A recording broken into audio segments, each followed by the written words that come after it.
Half hour.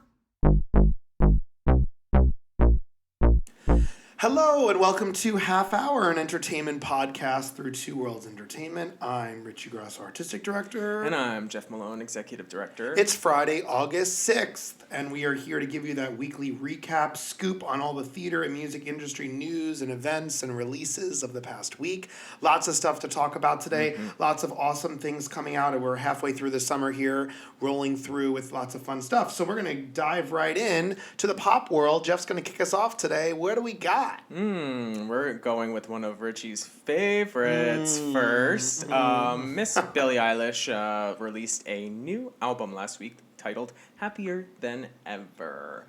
And so far, I'm really enjoying it, the whole album. I think there's some standout tracks on the album for me, which are Billy Bassanova, Oxytocin, and Happier Than Ever. And Happier Than Ever is the track that I want to single out right now because I find that that track is the moment on the album. I'm listening to this track, and I'm loving the production on the track, and I also am loving the music video that accompanies the track. So I'm finding there's a lot of growth in Billie as an artist. And what I find with this track is it's written really well. It's written by her and her brother. And the video that accompanies it features Billie in this moment where she's singing about a friend, a toxic friend almost. And I find the whole song just to be about these toxic relationships that we might have in our lives. And we see her in a room, and she's talking on the phone, and you are watching her kind of be like, do you do this for me? I do this for you. Do you do this for me? I do this for you. And she's not getting anything from the track, from the friend. And we're watching this water start coming in. It's so, like, theater at times. Like, I'm watching this, I'm like, what's happening? What's happening? And we get to this door, and all of a sudden, the water just, like, caves in on Billie. And it's like, these are the moments where you may have a toxic friend that everything just keeps coming down on you and you're drowning in this relationship with this friend. And eventually you swim to the top. And Billie does that. She swims through all of the drama, gets to the house, and just screams at the top of her lungs about this person. And she's like, I'm so much better without you. And I was like, wow. That was the moment in this song. That's the moment in this album. That's the moment where I see, like, her writing skills are pretty good at times. I just found the track to be really cool. And I'm like, what? For someone that maybe doesn't love Billie that much, how do you feel about a song like this? And a music video as well, because she also directed the video, just so you know. Oh, okay. Interesting. That's very cool. Yeah, I think, well, backtracking a little bit, when Jeff started the podcast and said, your favorite Billie Eilish, I don't know if I've ever clarified to our to our viewers, my opinion on this singer. That was my sarcasm. And that was the sarcasm. Here's my, I'll give you my quick spiel on Billie Eilish as a whole, and then I'll talk about this track. Yes, I think that she's a good writer. I think she deserves the awards that she's received for being a writer. I don't really understand the singing. I don't really get it. It's really breathy. I love breathy singers, but this is like, I don't even know. I think sometimes we're even whispering at times. It's coming from someone who works with students a lot and teaches voice and works with singers on stages all the time in my career, and having to work on diction and tone and breathing and form of a song, and for all that to go out the window all the time doesn't make any sense to me. I understand if some songs want to be breathy and moody and edgy. I get it.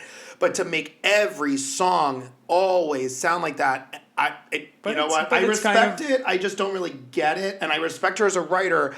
And it's okay. But isn't it kind of her shtick now? Like, this is what you know you're going to get when you're listening to a Billie Eilish album. I mean, I'm pretty sure I heard some pretty breathy Celine Dion, and then I also heard some pretty belty Celine Dion. I'm pretty sure I've heard some really moody, breathy Whitney Houston, and then I heard some really good, powerful Whitney Houston. So I think I've heard really breathy Kelly Clarkson, and I've heard really belty Kelly Clarkson. It's hard for me to sit and see all these singers doing a little bit of everything, and then every song. Listen, she has a great persona in this Happily Ever After. I think the song, what you're talking about, the moment, I think the song is strong. I love the words of the song, the meaning of a friendship or a lover or someone not working in your life, and I mean, if you're telling me she's directing that, like, that's amazing too. Like, I wonder if maybe a lot of her strengths lie in the behind the scenes work on music and music production, and maybe leaving some of that singing to other people. I don't know. It's hard for me. But at It's the hard same for time, me. like, this is pop music. This is entertainment. This Yeah, is supposed to I be get something it. that someone relates to. And I think the angsty side of this is like, okay, we have this passionate writing happening, and you watch this storyline happening through this. This song is really telling a story.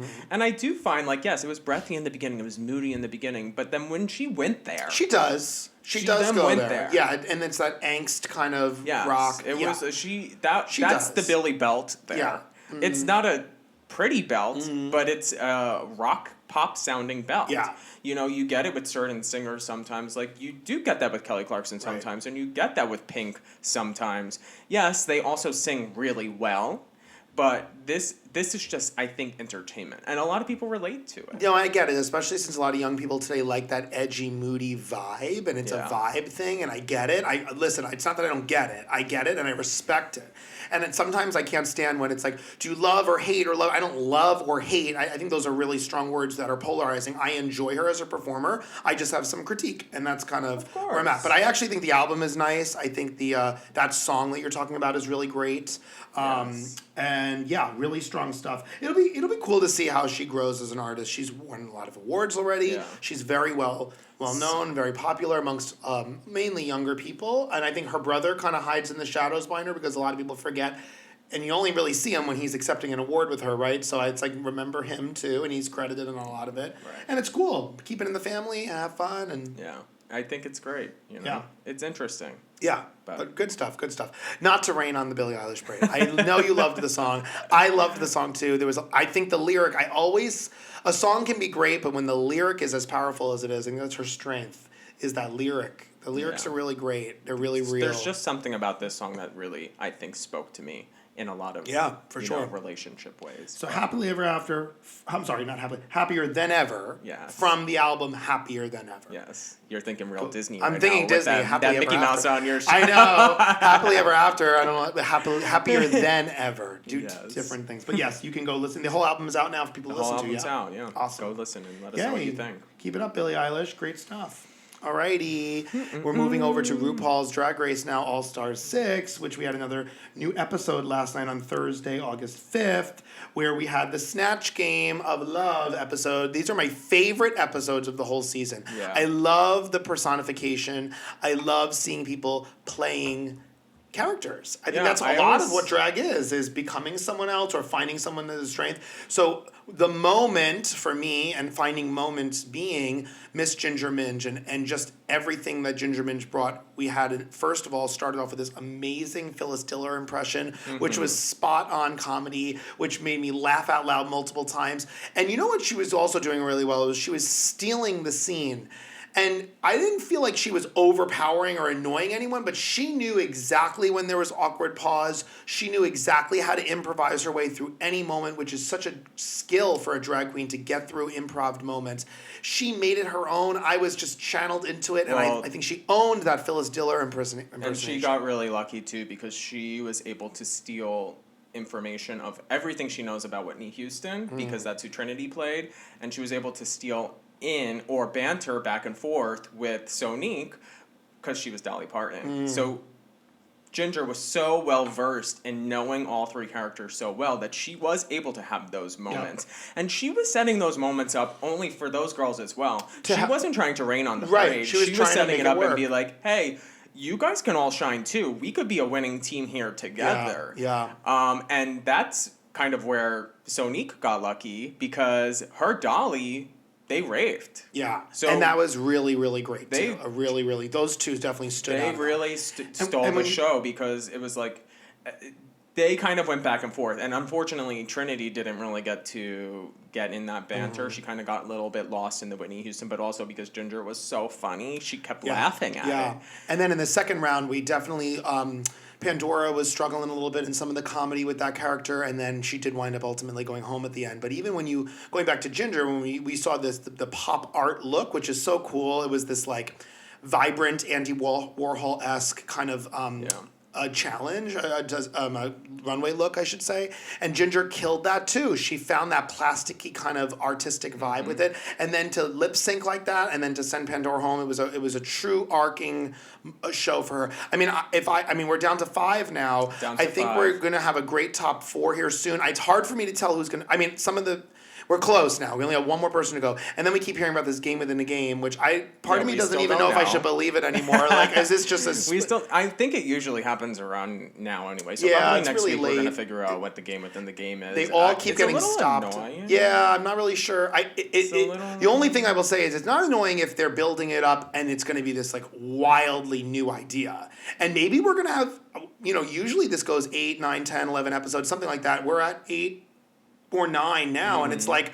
Are we going to have 12? Are we going to end after the next 2? Like, we're close to the end of the summer here, so I'm wondering if this is trying to wrap around Labor Day. Yes. So I'm thinking to myself, unless it's going to be this wild thing, if it's going to be like they try to get one queen to come back, well, we do that every other season. So. Right, we've seen that before. If there's another game going on that we don't know about and that's going to be aired, this could potentially be a very long season that we don't know about because everyone has their own theories. But there was the preview for next week where I think we don't even see anything about the game. It's all about these queens. It's going to be a surprise. So it must be we get down to the top 4s or someone goes home next week and then we're like, cliffhangery at the end. Yeah. Maybe we'll have a whole episode about something and then we'll go to finale, I guess. I'm not really sure. We'll see. This show is always trying to reinvent itself a little bit. We've been seeing this show now for a long time. 13 seasons of the regular show, 6 seasons of All Stars, plus countless international seasons. So I think it's really cool. But yes, Ginger Minj, way to go. You're rocking it. You're killing it. I think this is a great season for you. I really hope that you shine through. I mean, if I had to make a guess, I could really see her kind of winning the whole thing, if you want me to be honest. I think she's pretty close to that. It seems like they're positioning her to win. I would say definitely Hive right now for top 4 contenders are Raja, Trinity, Ginger, Sonique. It leaves Eureka's there. Eureka's tough. I mean, it's tough. And she's great, too. But we keep teetering on this topic because Eureka's been safe the whole time. Yeah. And she was standing out in the beginning, and now she's kind of falling in the background. And with Pandora gone, she's the one that has no wins in any challenges. Yeah, it's going to have to be really tough for her. She's had high moments, she's had low moments, but it's interesting to see. And unfortunately, her Snatch Game, too, it was like... It was okay. It wasn't okay, but horrible, but... Those 3 didn't really know how to have a cohesive moment together. You had Eureka playing Divine, which is great, but sometimes where Ginger was able to win with Phyllis, Eureka was only able to win for herself for Divine. I think regardless of, and one more thing I'll say about this, regardless of who you're playing in Snatch Game, my 2 cents on Snatch Game is you can be playing an old Hollywood or Broadway royalty, which works. You can be playing a TV personality, which works. You can be playing anyone. It doesn't even matter who you're playing. What I think it really comes down to is if you are going on this show, you have to know that is a challenge every week. And you need to sit on YouTube and you need to watch old Hollywood television game shows from the 70s. This is what RuPaul loves. It's clearly based on those old cheesy 70s and 80s TV, mainly 70s TV shows where there was the love match, there was the trivia and all these things, and you would see Betty White and you would see Carol Burnett and you would see these old people, and you got to watch how the one-off it was so comfortable for them to be themselves and not reading a script and just working with each other. And it's not just about you. How are you interacting with the person to your left, the person to your right, the host, the person that is the answering the questions, the love interest, the contestant. So you have to kind of work on that. It doesn't matter who you're playing. It's how well do you banter and be that personality,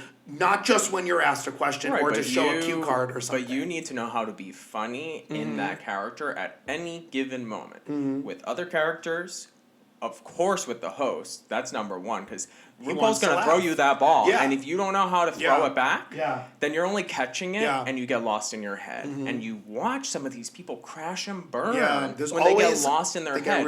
I'm sorry, but you're playing Whitney Houston and he's throwing title tracks of hers to you. And she couldn't volley it back. And couldn't volley. I was like, no. Play into it and enjoy it. And like I said, it works for everyone. Every season there's like a standout, and sometimes it's that old Hollywood glam. This week it was the Phyllis Diller. It was that old off the cuff kind of like comedy, one of the original women of comedy from a long time ago. So Anyway, cool episode. Thank you, Ginger. Really, really great stuff. It's always nice talking about that show. Yes. And we have fun watching that every week.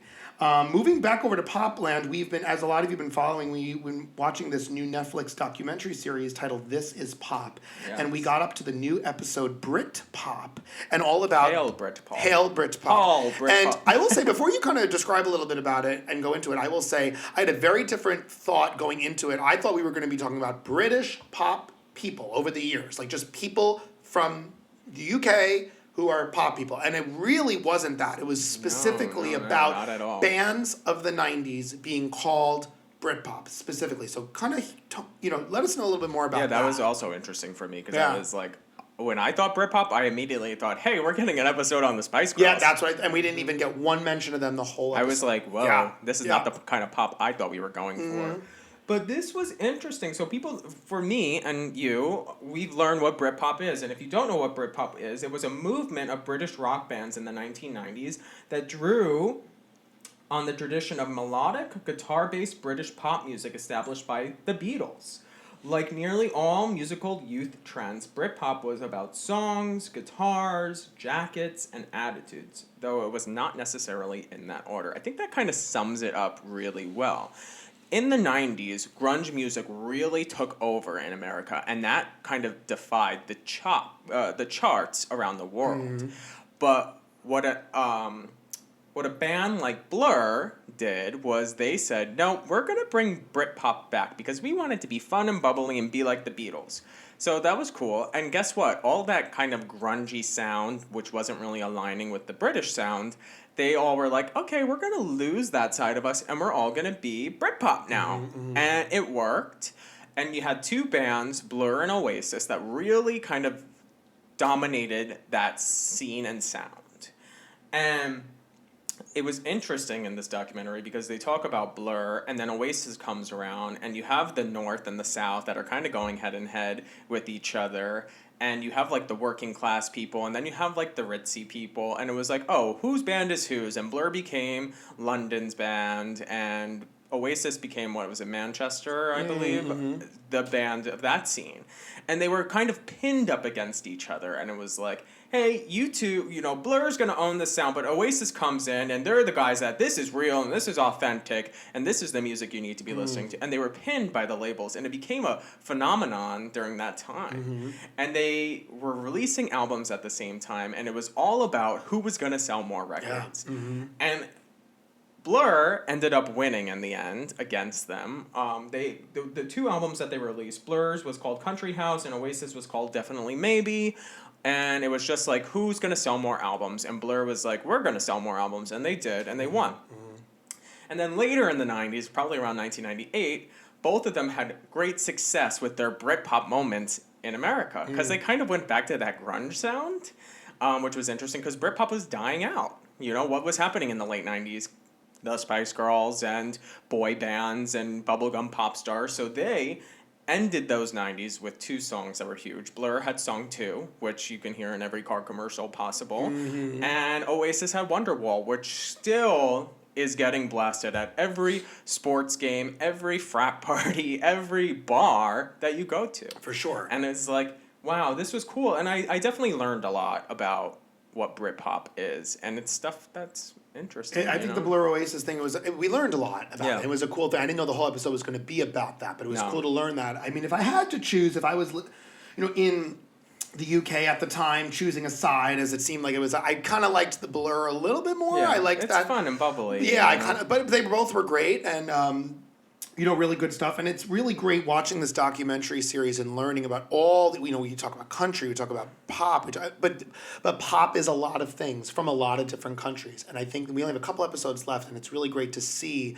a lot of these famous people coming on this documentary for Netflix for kind of bringing some of this history, because pop music been around since whatever's popular at the time. Right. So when are we're learning extensively about the 90s and early 2000s in a lot of these documentaries, and it's like cool because I feel like every time we talk about music history, it's the 60s, 70s, 80s, the 60s, 70s, 80s, the 60s, 70s, 80s. So it's like, what about the 90s and early 2000s? We're already in 2021. We have 21 years of the 2000s of music, so we had a lot of history. We're going to really get into the our time period. No, I think the music. 90s and into the early 2000s is kind of where it ends, and that's fine. But what I like what this series does, and I hope they come out with a second season, but this really goes into like when the fandoms begin. Yeah. So like, what does a fan and the fandom really do? And I liked, they talk about the Beatles and the Stones a little bit. Yeah. Which had fans, and that was an origination of fans. I get that. Yeah, I think like the Beatles may have been, Elvis and like some of those pop stars really had fandom, but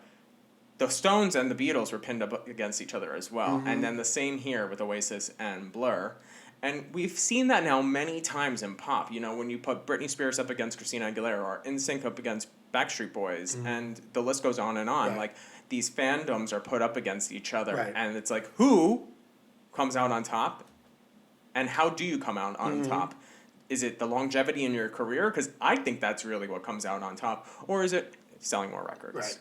Right. And a lot of these bands either have disbanded or these pop singers are like, they're in their 40s now or early late 30s, and like they're not singing the same music that they used to. So yeah, it's very, very interesting. Really interesting. I like hearing the stories from the other side, especially years and years later when they can reflect back on it and they're not living in it at that time. So cool stuff. We're going to have a couple more episodes of that to bring you recaps on and thoughts and scoop on. So we'll be bringing that in the next few weeks here, all right? And moving on to Schmigadoon Land. We got episode 5 today.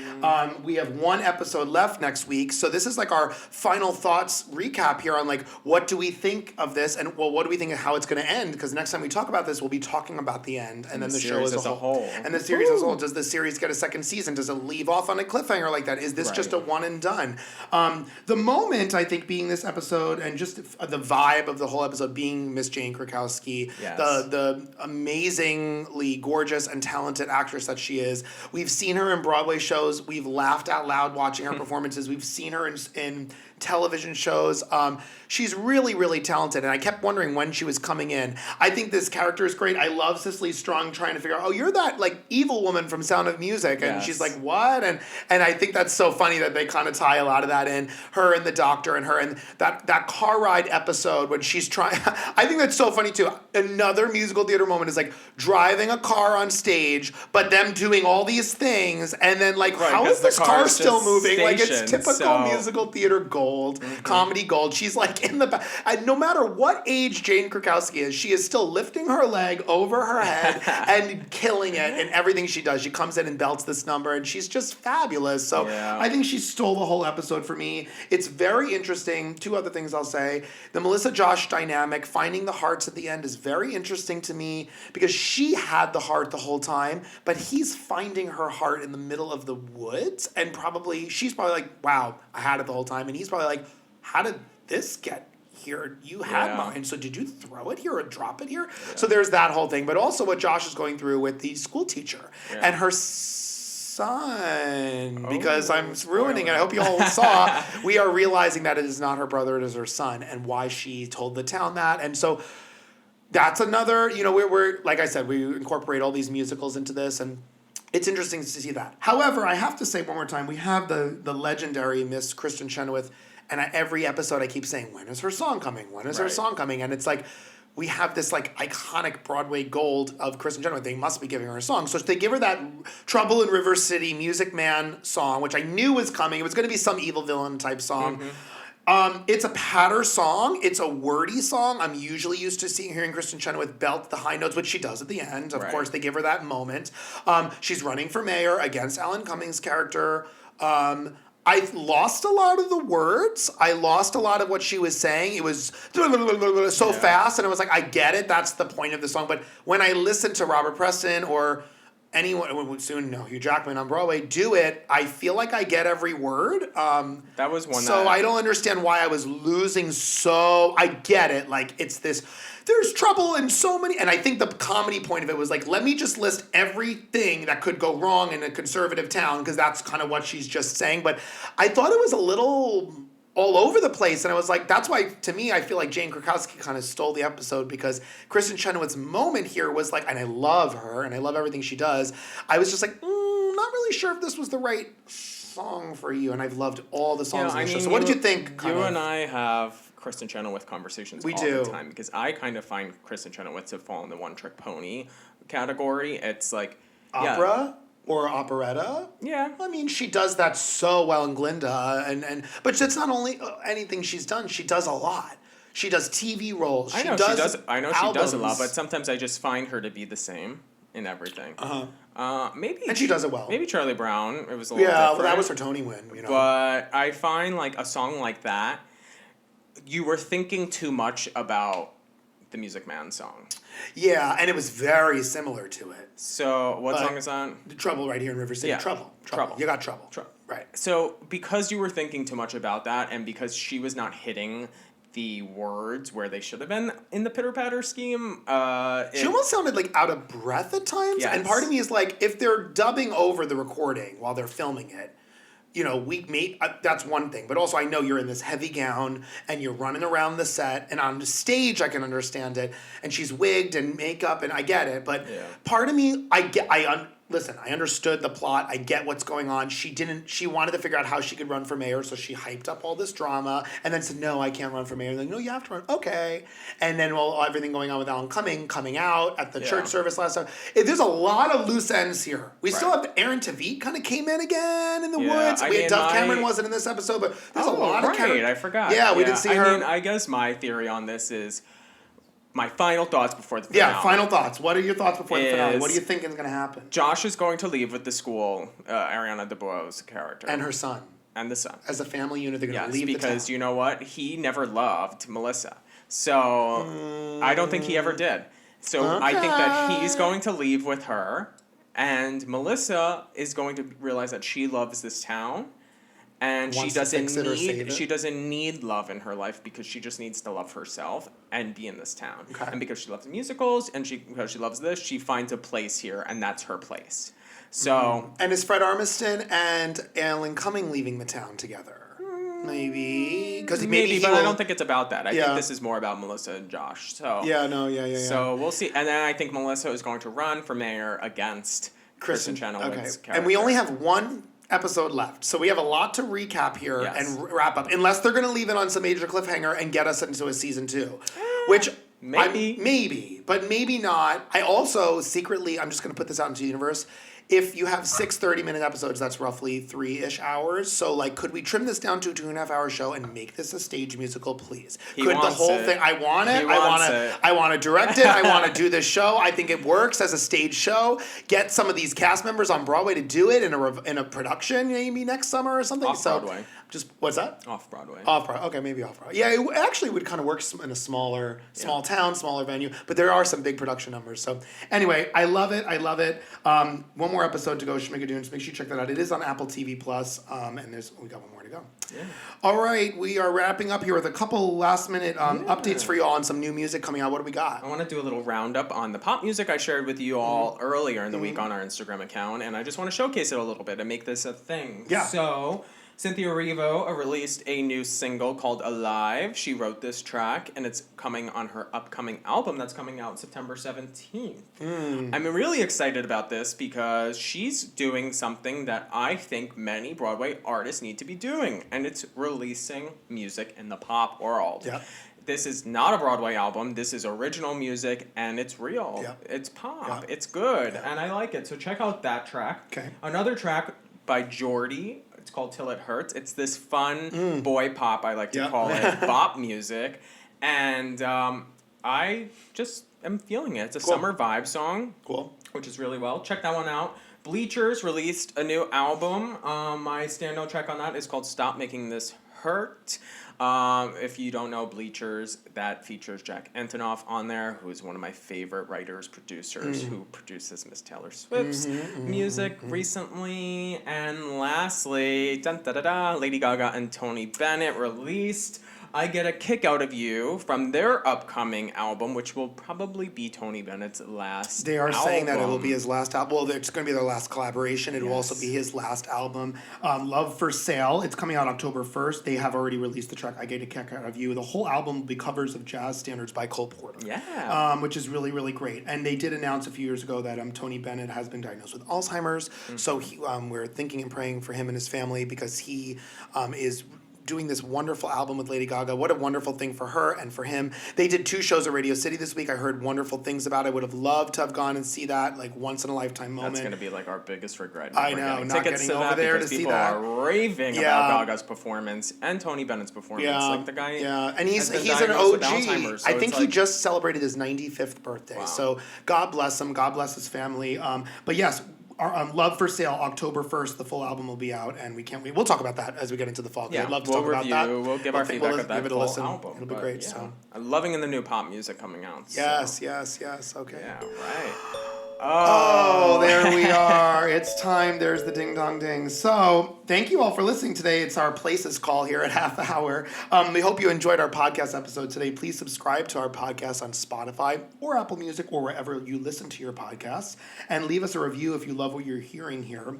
We'd love for you to join in our conversation and engage with us. Yes. Head over to our new Instagram account. It's at Half Hour Podcast, which is through our Two Worlds Entertainment Company, which is another Instagram account at Two Worlds Ent. But go to our new podcast Instagram account at Half Hour Podcast to get all the latest updates on everything we're doing. We'd love for you to go there, check out our posts, follow us, comment, join in the conversation. We're always talking about the latest in theater and pop. The two worlds, that's what we're all about. So we love that. We'd love to hear from you. So until next time, we got lots to talk about next time too, as you could hear from today. So we hope you had a great time listening to us today. And until next time, I'm Richie. And I'm Jeff. Signing off for now. Ta-ta. Bye.